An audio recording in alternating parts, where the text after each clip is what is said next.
Olá, meus amigos. A postagem de hoje, ela vai muito de encontro a uma situação que a gente vê com frequência e que às vezes muitos têm dificuldade de lidar, principalmente quem passa por elas.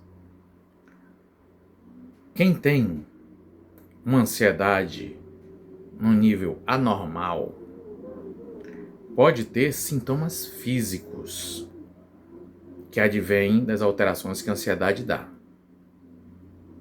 O estado ansioso é um estado que desencadeia no organismo da gente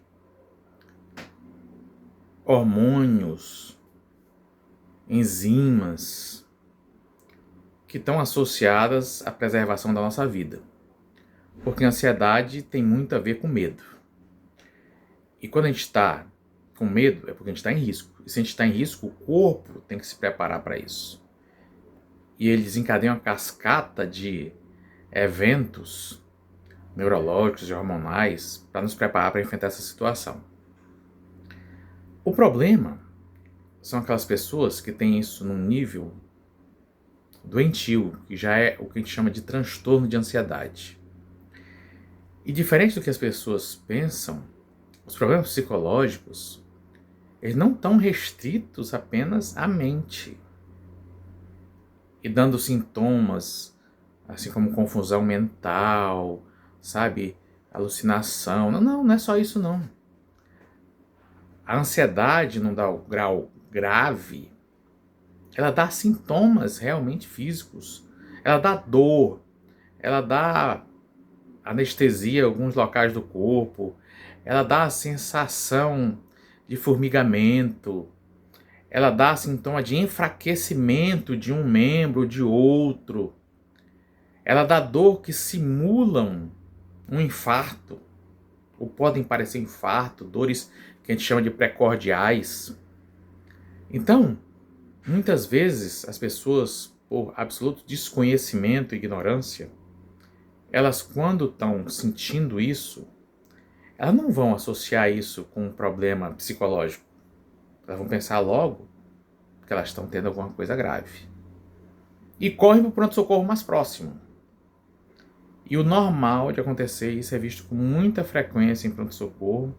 O que é? A pessoa chega dando o clássico piti, né? Que é um distúrbio neurovegetativo que justamente é quando a pessoa está fazendo com que sua mente descarregue no seu corpo as suas tensões, né? As suas agonias. E aí dá todas essas alterações que eu falei para vocês. Se isso acontecesse só uma vez e fosse esporádico, mas não é. Essas pessoas continuamente estão assim. Eu lembro que eu recebi um paciente uma vez, um senhorzinho, ele chegou na consulta da clínica médica, ele disse: doutor, eu tô com uma dor na ponta do meu dedo. Eu achei aquilo estranho, né? Uma dorzinha muito limitada. Eu digo, me diga uma coisa, o senhor é ansioso? Ele disse, eu sou um pouquinho. Gente, quando a pessoa diz que é um pouquinho ansiosa, um pouquinho nervosa, um pouquinho estressada, você pode ter certeza que isso é gigante, né?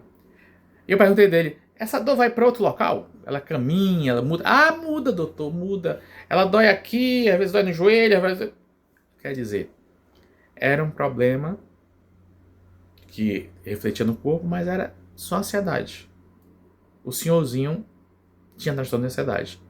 Aí eu fiz o clássico, encaminho ao psicólogo, né? Que eu não ia encaminhar para mim mesmo, né? Mas é só para vocês terem a noção de como a gente recebe tanto em pronto-socorro como em ambulatório, muitas vezes queixas assim, e as pessoas, quando elas têm esse diagnóstico, muitas vezes elas se aliviam. Por quê? Porque se elas têm um problema que é só psicológico, pelo menos isso não vai matá-las. Aí elas se aliviam, mas não param de ter. Não param de estar sendo sofridas por conta desses sintomas. Então, o ideal é você procurar uma ajuda, ir num psicólogo, num psiquiatra e verificar.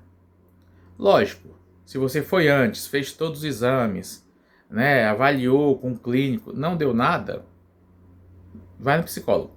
Se você for num psicólogo ou num psiquiatra de primeira vez e suspeitar disso, ele pode pedir esses exames também, para checar. Mas o que eu tenho para dizer para vocês é que isso causa grande incômodo. Grande. Imagina a pessoa que está na idade produtiva, trabalhando, ou de férias com a família, numa praia, ou em qualquer atividade assim, aí de repente ela tem o desencadear de uma crise dessa. Estraga tudo, atrapalha tudo, causa transtorno para todo mundo.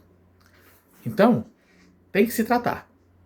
Muitas vezes com medicamento, não tem jeito. Às vezes, só a questão da terapia, num grau muito grave, não resolve. Você tem que entrar com medicamento que normalmente se chama de tranquilizante, né? Mas não é. São medicamentos que atuam no nível cerebral, diminuindo o ritmo do funcionamento cerebral, diminuindo a ansiedade, né? E isso é muito importante, porque é qualidade de vida da pessoa que ela está perdendo com esse tipo de transtorno. Então, às vezes, é comum a gente ver até profissionais de saúde desqualificar os problemas mentais, dizendo que isso é frescura, o que é bobagem, mas só sabe quem passa e quem tem. Sabe o nível de atrapalho na vida que isso dá e de sofrimento que isso causa. Então, meu conselho a vocês conhece alguém assim, ou você é assim? Procure auxílio. Por mais que você não vá morrer disso, mas você vai deixar de ter muitos inconvenientes na sua vida. Fiquem com Deus, até a próxima, estamos juntos.